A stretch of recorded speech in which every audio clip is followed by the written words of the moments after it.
दोस्तों इस वीडियो में मैं आपको सिखाऊंगा 5 ऐसे motivational quotes with Urdu translation जो अक्सर हमें देखने या सुनने को मिलते हैं। So let's get started. Who seeks shall find, जो ढूंढता है पा लेता है। Who seeks shall find.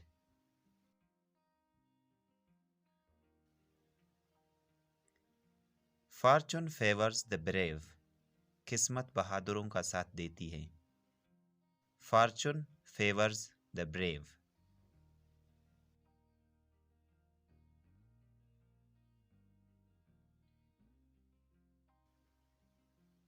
A man is great by deeds, not by birth.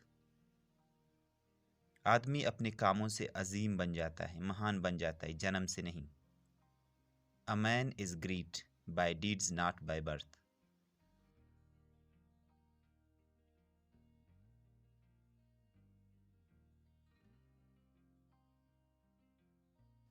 You may have to fight a battle more than once to win it. किसी भी लड़ाई को जीतने के लिए आपको उसे एक से ज्यादा बार लड़ना पड़ सकता है।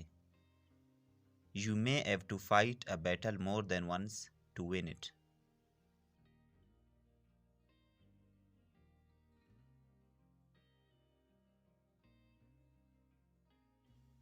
A true man is not the one who is made by circumstances, but the one who changes the circumstances.